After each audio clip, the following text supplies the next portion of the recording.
Hello, नमस्कार साथियों। मैं हूं निर्मल, आप सबका विवरण पाठशाला में स्वागत करता हूं। कैसे आप लोग? आप सबका स्वागत है दुनिया के और भारत का number one online educational platform जिसका नाम है विवरण पाठशाला, जहां पर आपको एमपी बोर्ड, सीबीएसई बोर्ड, जितने बोर्ड है शासक, हर एक कॉम्पिटिशन एग्जाम की तैयारी बिल्कुल फ्री में करवाई जाती है। हमारी लगातार वीडियो अपलोड होती है। आप चाहे तो हमारे प्लेलिस्ट में जाके और बाकी वीडियोस देख सकते हैं। चलिए आज का टॉपिक हम स्टार्ट करते हैं। आज हम क्या पढ़ेंगे? तो आज हम पढ़ने वाले पंचायत। ठीक है। देखो, आप किसी न किसी गांव से या किसी शहर से बिलोंग करते हो। ऐसा नहीं बिल्कुल अंतरिक्ष में रहते हो, स्पेस में रहते हो, ऐसा नहीं है ना। हाँ, तो आप किसी शहर में बिलोंग करते हो, वहां पर आपको मिलेगा तो नगर निगम, नगर पंचायत, नगर परिषद आपको देखने को मिलेगी। या आप किसी गांव से बिलोंग करते हो तो वहां पर आपको पंचायत देखने को मिलेगी। और बहुत सी वेब सीरीज भी पंचायत आपने देखी होगी। तो आप उससे अंदाजा लगा सकते हो कि पंचायत उस पर्टिकुलर एरिया के लिए कितनी इंपॉर्टेंट है। इंपॉर्टेंट हो लेकिन जानना जरूरी भी। आखिर होती क्या है पंचायत? तो पूरा मैं इतिहास से लेकर भारतीय संविधान में कि क्या इसका मतलब क्या इसके लिए इसके बारे में प्रावधान किए गए हैं, मैं सब कुछ आपको डिटेल में समझाऊंगा, सब कुछ। ठीक है, तो स्टार्ट करें। देखो, देखो दोस्तों, अपन स्टार्ट करते हैं किसके? इतिहास से। इतिहास से पहले मैं थोड़ा सा आपको कॉन्सेप्ट समझाता हूँ। देखो, हमारे डेमोक्रेसी के अंदर चलो छोड़ो डेमोक्रेसी। देखो, जब भी हम बात करते हैं प्रशासन की, दो तरह का होता है। एक होता है सेंट्रलाइज्ड, एक होता है डिसेंट्रलाइज्ड। मतलब एक केंद्रित होता है, एक विकेंद्रीकरण। ठीक है। अब सेंट्रलाइज में क्या होता है? जैसे मैं हूं, मेरे पास सारी पावर है। मतलब गांव में क्या होगा, शहर में क्या होगा, जिले में क्या होगा, ये सब कुछ मैं देखूंगा। तो ये पावर कैसी होगी? सेंट्रलाइज्ड। अब मैंने क्या करा, जैसे मैंने क्या करा, मैंने हर एक व्यक्ति को थोड़ी थोड़ी पावर दे दी। मतलब हर एक लेवल पे व्यक्ति को बिठा दिया, वो उसको कुछ पावर दे दी। तो मैंने अपनी पावर को थोड़ा सा कम करके उसको ज्यादा मतलब उसको पावर ट्रांसफर कर दी गई, जिसको हम लोग कहते हैं डिसेंट्रलाइजेशन। बोलो, ये दो टर्मिनोलॉजी समझ में आ गई?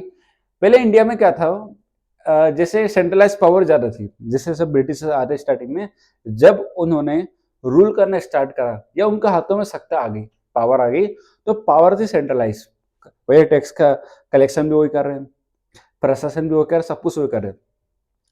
तो फिर धीरे धीरे उन्होंने शुरुआत करी किसकी? डिसेंट्रलाइज थी। मतलब कैसे? एक काम करते हैं, अपने व्यक्ति को बिठा देते उस गांव के अंदर, वो संभालेगा कौन सा काम? टैक्स कलेक्शन का। तो ये क्या हो गया? डिसेंट्रलाइज। क्या अंग्रेजों ने ही भारत में डिसेंट्रलाइज किया था क्या? उससे पहले नहीं था? था ना। उससे पहले था आपका चोला एम्पायर में। चोला एम्पायर, यानी चोल एम्पायर आप जिसे कह सकते हो, चोल साम्राज्य। सो आपको जानकारी कहाँ से मिली इसके बारे में? तो मुझे मुझे नहीं मिला, इतिहासकारों को एक उत्तर मिरर अभिलेख मिला था, जो कि किसका था? परंतक, है ना। उस अभिलेख में यह बताया गया कि कैसे या किस प्रकार से चोल साम्राज्य के अंदर जो आपका ये ना पंचायती राज काम करता था, मतलब किस किस प्रकार से वहां पर काम किया करता था। वैसे अभी हमने नाम दिया पंचायती राज, उस समय नाम कुछ और हुआ करता था। ठीक है। अब उसके बाद क्या हुआ ब्रिटिश एरा में? अब ब्रिटिश एरा में जब ब्रिटिशर्स आए इंडिया के अंदर, तो उनको भाई साहब आदमी चाहिए थे, मतलब कर्मचारी चाहिए थे, ताकि उनका टैक्स कलेक्शन और अच्छे से हो सके। तो लॉर्ड रिपन ने दिमाग लगाता है 1882 में। क्या करता है वो? थोड़ा सा टैक्स कलेक्शन की पावर को डिसेंट्रलाइज करना स्टार्ट कर देता है। कौन? Lord Ripon. और भारत में ही लॉर्ड रिपन को क्या कहा जाता है? फादर ऑफ डिसेंट्रलाइजेशन इंडिया के अंदर। ठीक है। फिर क्या होता है? एक अधिनियम आता है, भारत सरकार का अधिनियम, गवर्नमेंट ऑफ इंडिया एक्ट 1935, 1935 का अधिनियम आता है। इस 1935 का अधिनियम में कुछ लिस्ट बनाई जाती है, जिसमें से एक लिस्ट होती है स्टेट की। अच्छा, लिस्ट क्या होती है? सुनो, इस लिस्ट के अंदर केंद्र को पावर अलग दे दी है, स्टेट को पावर अलग दे दी है, और दोनों को अलग अलग पावर दे दी जो कॉमन पावर है, दोनों के बीच रखी गई है। और एक ऐसी लिस्ट थी स्टेट वाली, जिसको हम लोग समय बोलते थे प्रोविंस लिस्ट, उस लिस्ट के अंदर किसको रखा गया था? पंचायती राज। ये जो डिसेंट्रलाइजेशन के जो लोकल बॉडीज थी उसको किसमें रखा गया था? स्टेट लिस्ट के अंदर। ठीक है, फिर क्या होता है? फिर भैया भारत आजाद होता है 1947 में। ठीक है, अब भारत आजाद तो हो गया, लेकिन चैलेंजेस बहुत थे। चैलेंज तो ठीक है, मतलब अलग अलग लेवल के थे, लेकिन एक चैलेंज ऐसा था गांव स्तर पर, क्योंकि गरीब कहाँ रहेगा बताओ मुझे? गरीब रहता है गांव के अंदर बेचारा, है ना। अब गरीब गांव के अंदर रहता है तो उसके उद्धार के लिए कुछ करना पड़ेगा, या वो अपना खुद का उद्धार कर पाए उसको हमें ऐसा कुछ देना पड़ेगा। तो नेहरू जी ने विचार बनाया, कब? 1952 में। नेहरू जी बोलते हैं कि एक काम करते हैं, गांव के अंदर या सभी जगह पर कम्युनिटी डेवलपमेंट प्रोग्राम चलाते हैं, मतलब समुदाय विकास योजना, कुछ करके हिंदी में इसे लिख सकते हो। ठीक है, इसमें क्या होगा? एक काम करेंगे पर कम्युनिटी का डेवलपमेंट करेंगे, लेकिन प्लान में थोड़ी सी कमी थी, प्रॉपर प्लानिंग नहीं की गई थी।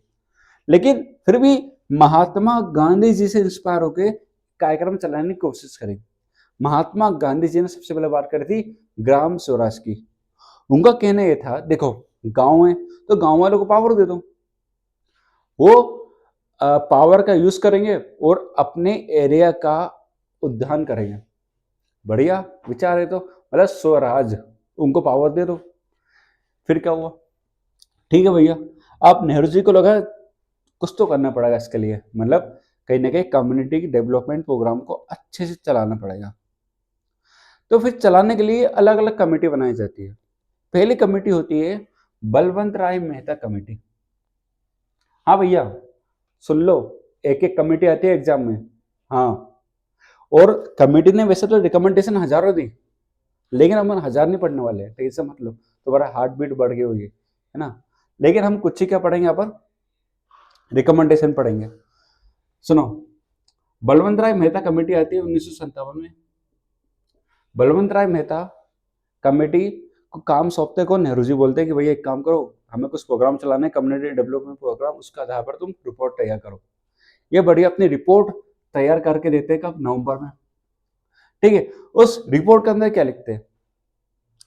सबसे पहले बात करते हैं किसकी? वो एडमिनिस्ट्रेशन की, लोकल एडमिनिस्ट्रेशन, उसको नाम देते हैं पंचायती राज। क्या नाम देते हैं उसको? पंचायती राज।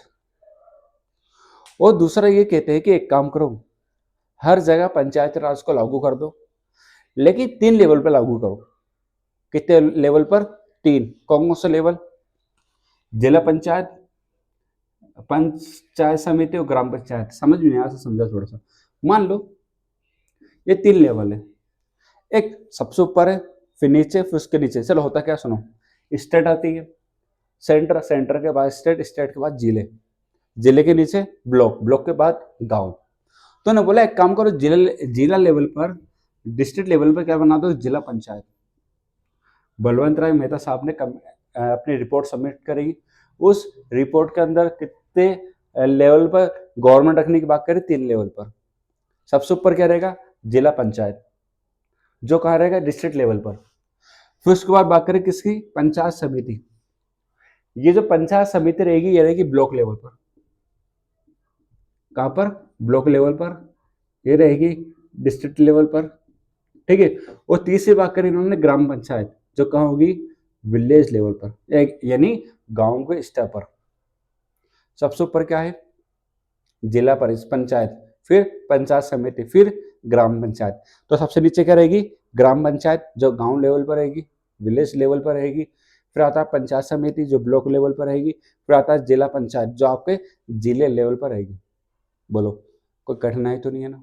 कोई दुख दर्द पीड़ा मन में रखना, ठीक है। लेकिन भैया क्या हुआ, बलवंत राय मेहता कमेटी ने अपनी रिपोर्ट सबमिट कर दी। उसके बाद राजस्थान बोलता है कि भाई साहब आपने रिपोर्ट दे दी, मैं बहुत बड़ा खुश हूं, और मैं अपने नागौर के यहां पर 3 लेवल पर पंचायत को स्थापित करता हूं।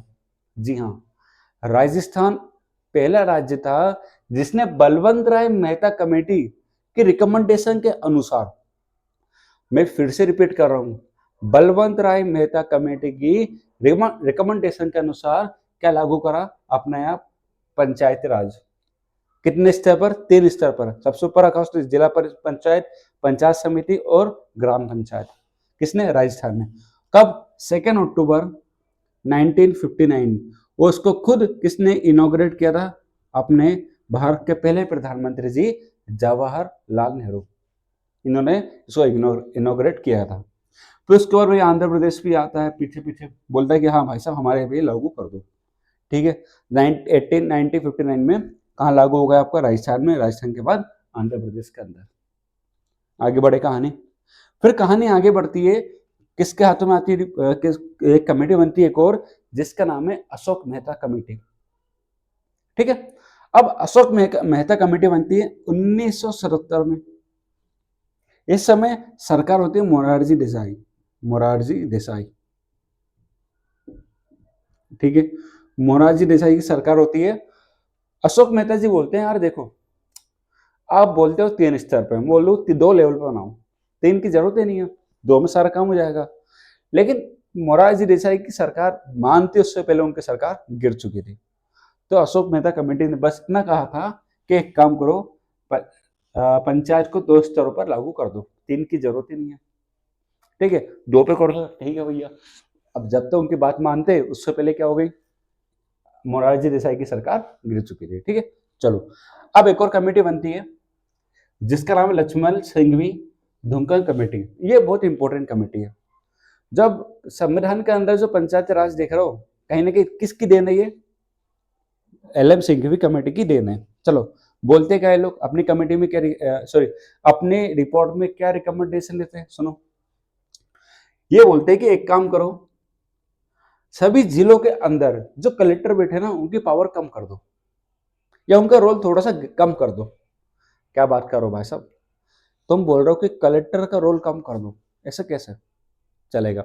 उनका कहना यह था, देखो उनका रोल कम करके एक काम करो, जो लोकल लेवल पर जो अपने पंचायत सॉरी ब्लॉक लेवल पर, ग्राम लेवल पर जो व्यक्ति बैठे, उनकी पावर थोड़ी सी बढ़ा दो, HDM की पावर बढ़ा, बाकी अधिकारियों की पावर बढ़ा दो, थोड़ा सा कलेक्टर का रोल यहाँ पर कम कर दो।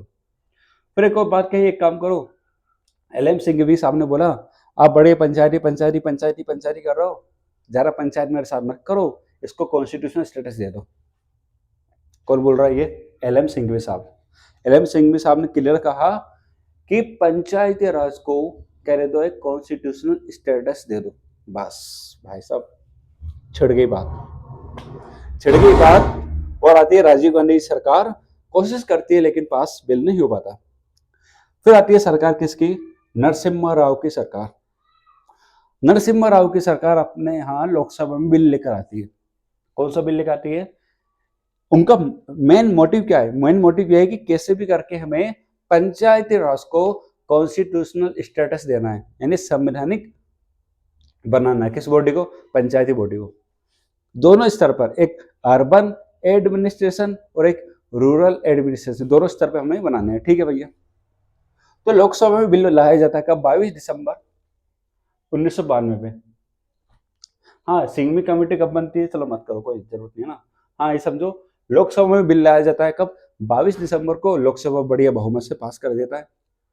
फिर राज्यसभा भी उसको पास कर देती है और 17 राज्य भी अपनी मतलब सहमति दे देते हैं। ठीक है, फिर 24 अप्रैल को 1993 को लागू कर दिया जाता है।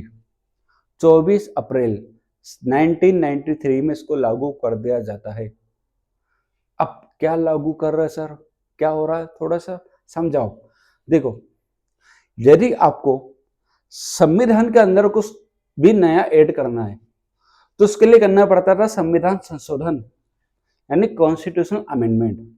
तो 2 कॉन्स्टिट्यूशनल अमेंडमेंट होंगे, एक होगा 73rd और एक होगा 74।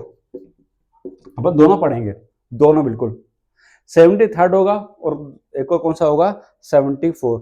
और दोनों के लिए बिल कब लाया जाता है? 1992 में। ठीक है, लोकसभा से पेश होगा, राज्यसभा से पेश होगा, राष्ट्रपति साहब ने अपनी सहमति दे दी, फिर 24 अप्रैल को बिल लागू कर दिया जाता है और पूरा पंचायती राज को क्या मिल जाता है? Constitutional status. अब भारतीय संविधान में इसका जिक्र किया गया क्या? बोलो। हाँ, एक आर्टिकल है DPSP का, आर्टिकल 40। कौन सा है? आर्टिकल 40। उस आर्टिकल 40 के अंदर ये कहा कि भैया एक काम करो, भारत के अंदर राज्य का ही दायित्व होगा कि भारत के अंदर क्या लेकर आए? पंचायती राज लेकर आए। कहाँ लिखा हुआ है? आर्टिकल 40 के अंदर। अच्छा बताओ मुझे, किसका प्रिंसिपल होगा, किसका सिद्धांत होगा, किसका होगा ये? महात्मा गांधी जी का सिद्धांत है, ठीक है। और बाद में कौन सा अमेंडमेंट करा? 73rd। पहले 73rd बता देता हूँ, फिर 74 बाद में पढ़ेंगे, है ना। अपन कल से जो नेक्स्ट क्लास में अपन पढ़ेंगे 73rd अमेंडमेंट पूरा, 73वां संविधान संशोधन पूरा पढ़ेंगे अपन, ठीक है। सुनो, तो सबसे पहले आता है 73, और प्रधानमंत्री कौन होते हैं? नरसिम्हा राव। इस 73वां संविधान संशोधन करके संविधान के अंदर पंचायती राज को ऐड कर दिया जाता है, या मैं कहूंगा कि पंचायती राज को कॉन्स्टिट्यूशनल स्टेटस दे दिया जाता है, ठीक है। और एक नया पार्ट जोड़ा जाता है, पार्ट 9, 11वां शेड्यूल जोड़ा जाता है, और आर्टिकल कौन सा? 243। सुनो, कुछ नई चीजें ऐड की जाती है संविधान के अंदर। एक नवा पार्ट जोड़ दिया जाता है, 11वां शेड्यूल, 11वीं अनुसूची जोड़ दी जाती है, और आर्टिकल यानी अनुच्छेद 243 या 243 जोड़ दिया जाता है, ठीक है। अब सुनो, 73वां संविधान संशोधन करने वाला, यानी इस पूरे होता है ना पंचायती राज को लागू करने वाला पहला राज्य कौन सा होगा? बताओ। संविधान में आने के बाद वो पहला राज्य कौन सा जिसने अपने यहाँ पंचायती राज को लागू किया? अब आपने पढ़ा मध्य प्रदेश, गलत हो। सुनो कैसे, इसका आंसर आ गया कर्नाटक। मध्य प्रदेश को पहला राज्य जहां उसने इलेक्शन करवाए। सुनो, बलवंत राय मेहता कमेटी आती है, बलवंत राय मेहता कमेटी की सिफारिश पर राजस्थान अपने यहाँ लागू करती है 2 अक्टूबर को, ठीक है। फिर आता है कर्नाटक, मई में करता है लागू, लेकिन 73वां संविधान संशोधन के अनुसार कर्नाटक लागू करता है, लेकिन चुनाव कौन करवाता है? मध्य प्रदेश। सबसे पहले चुनाव कौन करवाता है? मध्य प्रदेश, ठीक है। तो ये थी पूरी बेसिक कहानी, हमने थोड़ा सा बैकग्राउंड समझा पूरा किसका, कि कैसे भारत में आपका पंचायती राज आया है, और किस प्रकार से संविधान में इसको जोड़ा गया है। हमने पूरी कहानी समझ ली। अब आगे वाली क्लास में हम क्या समझेंगे? महत्वपूर्ण प्रावधान कि कौन कौन से इसके प्रावधान किए गए, ठीक है। फिर 73वां पढ़ेंगे, 74वां पढ़ेंगे, तो 4-5 क्लास में पूरा कम खत्म हो जाएगा, ठीक है। चलिए, तो फिर हम आपसे मुलाकात करेंगे अपनी हमारे नेक्स्ट क्लास में। 1-2 दिन छोड़ के आ जाती है, ठीक है, टेंशन मत लिया करो। बाकी पूरा पंचायती राज में आपको अच्छे से डिटेल में पढ़ाऊंगा, एक एक प्रावधान से पढ़ाऊंगा, एक एक छोटी मोटी चीज जो आपको कहीं ना कहीं आपकी नज़रों से दूर हो जाती है, वो चीज़ भी अपन पढ़ने वाले। चलिए, तो यहीं पर हमारा टॉपिक समाप्त होता है। आप लोग को यदि कोई डाउट है तो कमेंट बॉक्स में करिए। आपको लगता है कि इस टॉपिक पे पढ़ाई तो पढ़ा देंगे हम, ठीक है। तो हमारी क्लास सभी एग्जाम के लिए होती है, एनटीपीसी हो, रेलवे हो, एसएससी हो, पीएससी हो, सबके लिए होती है। वनडे हो या पीएससी हो, ठीक है। और उसका एमपी बोर्ड, सीबीएसई बोर्ड के लिए भी क्लासेस चल रही है, 9-10 की एनसीईआरटी भी चल रही है, तो उस क्लास को भी आप दे सकते हो। चलिए, फिर मुलाकात करेंगे आपसे नेक्स्ट क्लास में। अपना ध्यान रखिए, पढ़ाई कीजिए। जय हिंद, जय भारत।